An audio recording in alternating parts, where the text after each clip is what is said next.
Bismillahirrahmanirrahim. Voilà, on continue. Allez, on passe maintenant à la lettre Shin, qui est presque comme la lettre Sin. Je dois écrire le mot shafatun. Shafa, donc j'utilise le fa, et après je dois utiliser le ta. Après je dois écrire le fa, et après le ta.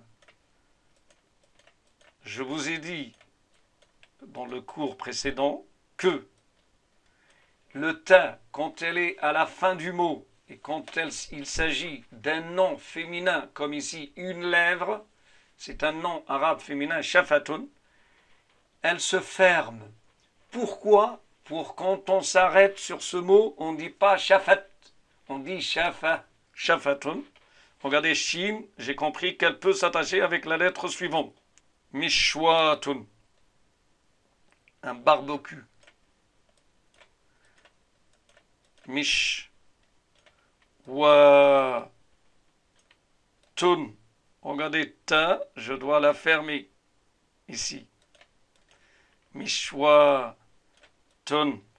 Elle est comme ça, ta, pour écrire le ta. Moi, je reviens ici pour la fermer ici. Mishwa, tun.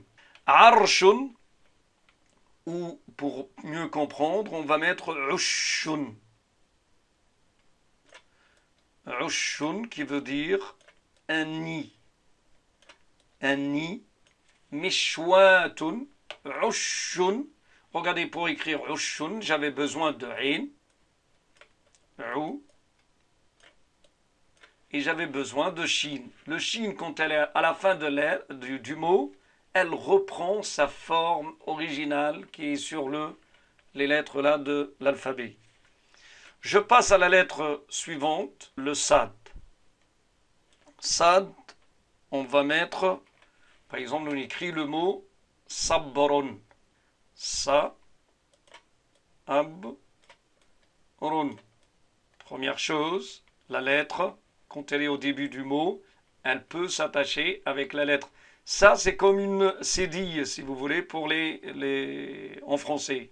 Obligé de mettre ça pour le sad. Sabrun qui veut dire une patience. Misbahun qui veut dire une lampe. Voilà, je comprends autre chose aussi là. Je comprends que le sad, elle ne refuse pas d'être, là c'est le bain, misbahun, une ampoule ou une lampe. Donc ça, ab, Urun, elle est là. Sabrun jamil. Sabrun, c'est-à-dire une patience. Misbahun, donc j'ai utilisé le mi. Après le sad, bien sûr, notre lettre principale. Ba. Après j'ai fait l'allongement. Et après je suis parti directement vers le ha. Le ha, j'ai dit tout à l'heure, quand elle est à la fin, l'alif refuse d'être attaché avec la lettre suivante. Donc le ha, elle est toute seule. Misbahun. Je mets par exemple un autre mot. Je sais qu'il n'est pas très gentil ce mot, mais que faire? Les son. Li son qui veut dire un voleur. Les son. Les son. Donc j'ai utilisé le la, li. Et après je suis parti directement sur le sad. Mais le sad, il y a une accentuation ici, c'est-à-dire j'ai fait le shad, les sons. Passons maintenant à la lettre dod, da. Regardez bien, da, quand je prononce cette lettre, il ne faut pas que ta langue quitte ta bouche, c'est-à-dire il faut qu'elle reste derrière tes dents. Si elle sort, ça devient va, ça devient cette lettre. Là, le bâton là que vous voyez veut dire que la langue sort de la bouche. Donc, ici, je dois écrire, par exemple, valuna. Allez, da, ou j'écris valun, en singulier. Valun.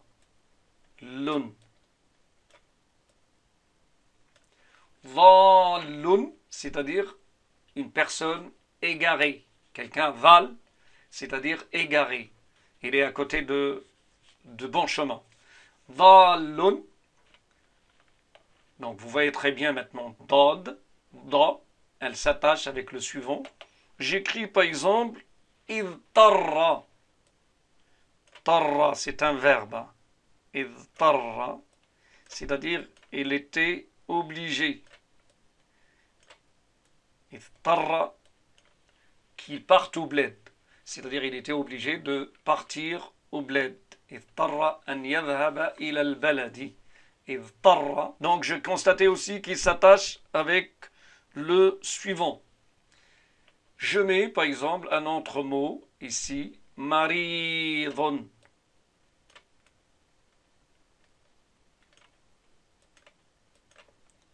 Maridun.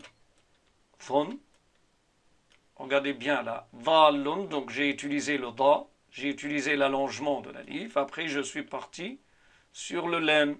Si je prends ittarra, donc j'ai utilisé le alif, après le da, après le ta,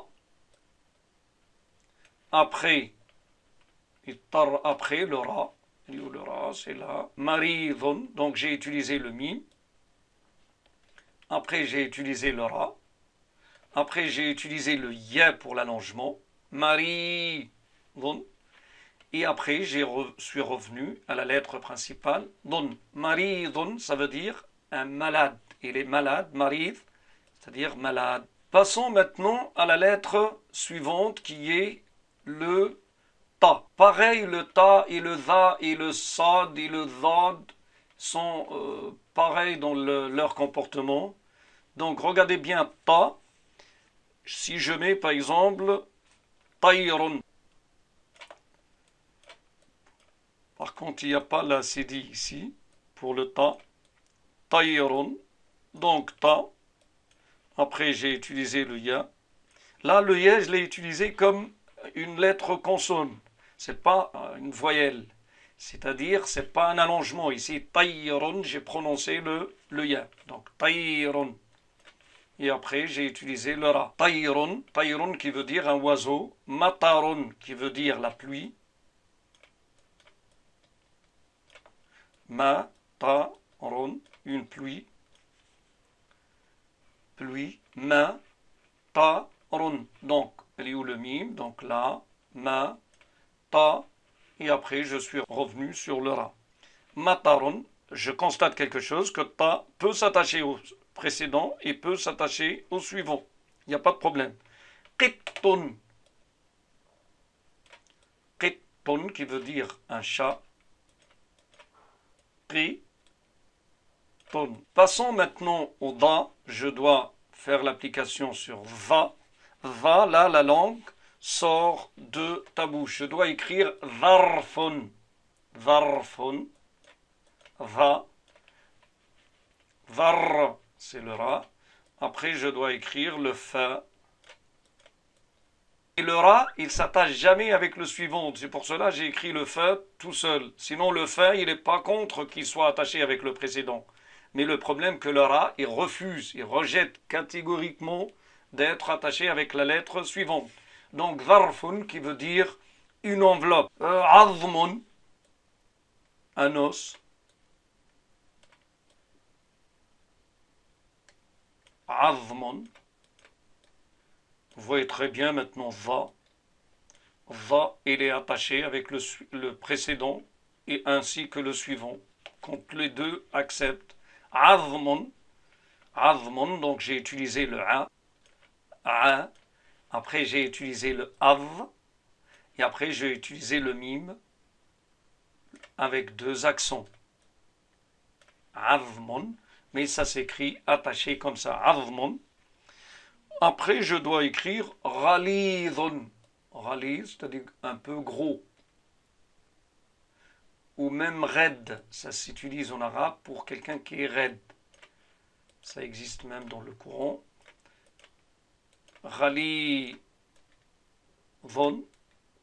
Ralid, quelqu'un qui est raide, qui est, comment dirais-je, il est brutal. Ralidun. Donc, j'ai utilisé le rein. Le rein, elle est là. On a utilisé le la.